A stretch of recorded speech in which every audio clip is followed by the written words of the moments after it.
Bismillahirrahmanirrahim. Hadith number 4 from the book Sahih Bukhari, and the chapter is 1, the book of Revelation.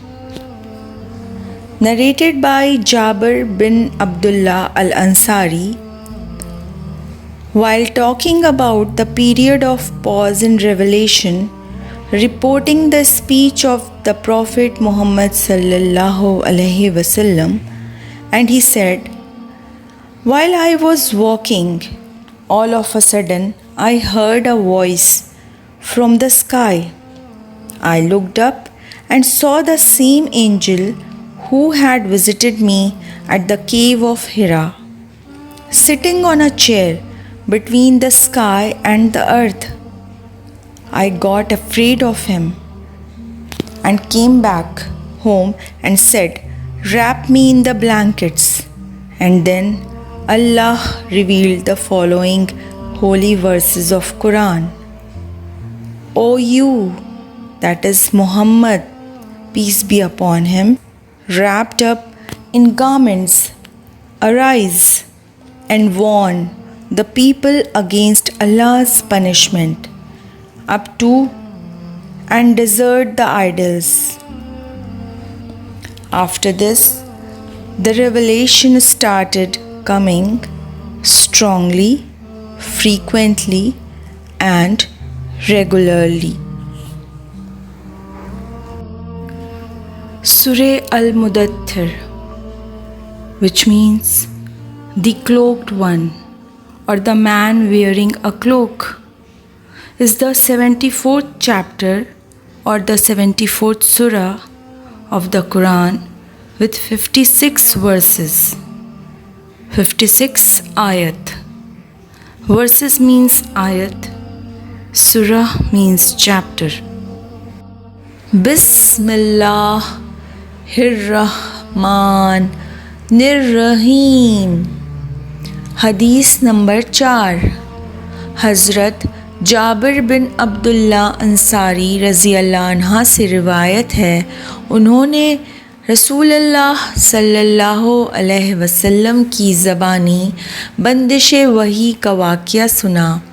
آپ رسول اللہ صلی اللہ علیہ وسلم نے بیان فرمایا، ایک روز میں راستے سے گزر رہا تھا کہ اچانک مجھے آسمان سے ایک آواز سنائی دی۔ میں نے سر اٹھایا تو دیکھا کہ وہی فرشتہ جو میرے پاس غار حرا میں آیا تھا، آسمان و زمین کے درمیان ایک کرسی پر بیٹھا ہوا ہے۔ میں اسے دیکھ کر سخت دہشت زدہ ہو گیا۔ گھر لوٹ کر میں نے اہل خانے سے کہا، مجھے چادر اڑا دو، مجھے چادر اڑا دو۔ انہوں نے مجھے چادر اڑا دی۔ اس وقت اللہ تعالیٰ نے وحی نازل کی، اے اوڑھ کر لپیٹ کر لیٹنے والے، اے اوڑھ لپیٹ کر لیٹنے والے، اٹھو اور خبردار کرو اور اپنے رب کی بڑائی کا اعلان کرو، اور اپنے کپڑے پاک رکھو اور گندگی سے دور رہو۔ سورۃ المدثر۔ پھر نزول وحی میں تیزی آ گئی اور لگاتار نازل ہونے لگی۔ اللہ اکبر۔ تو آج کی حدیث نمبر 4 پڑھنے کے بعد، اس پہ غور و فکر کرنے کے بعد ہمیں یہ سمجھ آتا ہے کہ سب سے پہلے جو وحی نازل ہوئی تھی وہ تھی اقرا باسم ربک الذی، یعنی سورہ علق، اور اس کے بعد وحی میں وقفہ آ گیا تھا۔ پھر ایک روز اچانک سے پھر وہی فرشتہ جو کہ غار حرا میں پہلی مرتبہ وحی لے کر آئے تھے، نبی کریم صلی اللہ علیہ وسلم نے ان کو دیکھا کہ وہ آسمان اور زمین کے درمیان ایک کرسی پر بیٹھے ہوئے ہیں، اور اس واقعے کو دیکھ کر آپ رسول اللہ صلی اللہ علیہ وسلم پر خوف سطاری ہو گیا، اور انہوں نے گھر جا کر اپنے اہل خانہ کو یعنی کہ گھر والوں سے کہا کہ مجھے کپڑا اڑا دو، مجھے کپڑا اڑا دو۔